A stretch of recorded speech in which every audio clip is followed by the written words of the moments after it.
Hay historias que empiezan con una tragedia y acaban transformándose en una batalla legal que dura una década. Este es uno de esos casos. ¿Empezó con la muerte de un conductor? Sí, pero terminó poniendo sobre la mesa una pregunta fundamental. Cuando un trabajador se juega la vida, ¿quién es de verdad el responsable de protegerle? Para entender bien cómo se resolvió este lío, vamos a seguir un camino muy claro. Primero, iremos al día en que todo empezó. Luego, nos meteremos en el laberinto burocrático de la pensión. Veremos qué decía cada parte en el juicio, entenderemos por qué la figura del conductor autónomo fue la clave de todo. Y al final, veremos la decisión del Tribunal Supremo. Detrás de cada expediente y cada sentencia siempre hay una historia humana. Y para entender la importancia de este caso, lo primero es conocer a las personas que lo vivieron y el suceso que lo cambió todo para siempre. Pues sí, todo se reduce a este hecho, a un hecho brutal. El 11 de agosto de 2010, Marco Pacheco, un conductor de transporte público, fue asesinado mientras hacía su ruta. Y este momento no fue solo una tragedia personal terrible, sino el pistoletazo de salida para una disputa legal complejísima sobre quién debía protegerle.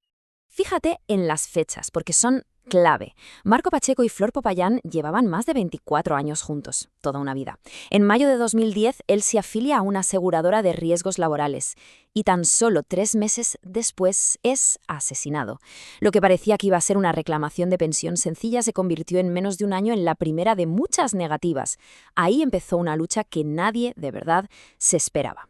Después de la tragedia, para Flor Popayán empezó una auténtica pesadilla burocrática. Su pareja había muerto trabajando, estaba afiliado a un seguro. La pregunta parecía simple, pero la respuesta fue de todo menos eso. ¿Por qué nadie se hacía cargo? Se convirtió en una especie de partido de ping-pong en el que se pasaban la pelota de uno a otro. La primera en lavarse las manos fue la aseguradora, Positiva S.A. Su argumento era básicamente este. Oye, que sí, que estaba afiliado con nosotros, pero cuando murió estaba trabajando para otra empresa, así que la responsabilidad es de esa otra empresa, no nuestra. Pero claro, aquí viene lo increíble de la historia. Cuando Flor acudió al fondo de pensiones, le dijeron justo lo contrario, que el siniestro era eminentemente laboral y que por lo tanto ellos no tenían que pagar. Se encontró atrapada en un callejón sin salida. Una entidad decía que no era un riesgo laboral y la otra que sí lo era. Un auténtico disparate. Y esto nos deja con la pregunta del millón, la que los tribunales tardarían casi 10 años en responder. A ver, si la muerte fue en el trabajo y existía un seguro para cubrir justo eso, ¿quién narices tenía que pagar? La respuesta estaba escondida en una maraña de contratos y afiliaciones. Como nadie se ponía de acuerdo, el caso, lógicamente, acabó en los tribunales.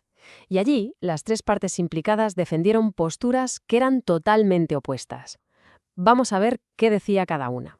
El conflicto, en realidad, se puede resumir de forma muy clara. Por un lado, la postura de Flor Popayán era directa y lógica.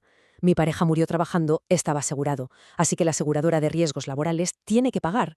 Pero por otro lado, tanto la aseguradora como la cooperativa de transporte se señalaban mutuamente. Una decía que la responsabilidad era de la otra, y viceversa, un y tú más en toda regla. Y la clave para desenredar todo este embrollo legal estaba en un detalle, en una distinción fundamental que lo cambió todo.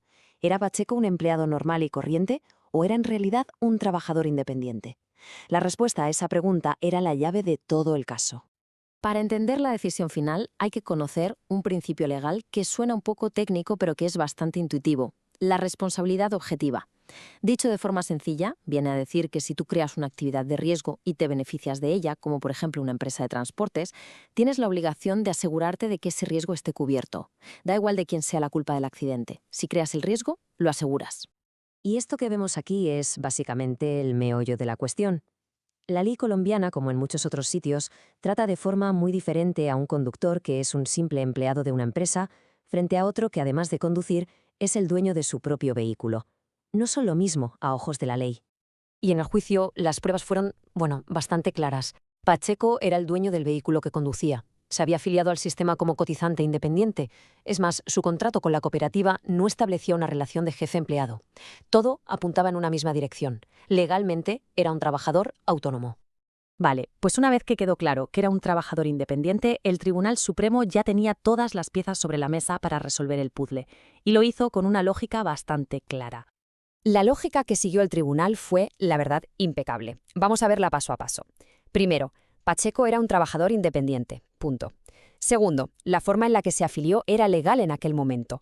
Tercero, y aquí viene lo más importante, la aseguradora aceptó esa afiliación y, mes a mes, aceptó sus pagos sin poner ni una sola pega. Y por lo tanto, cuarto paso, al aceptar el dinero, aceptó el contrato, validó la cobertura y asumió el riesgo. Así de simple. Esto nos lleva a un principio clave en derecho. El que calla, a veces, otorga.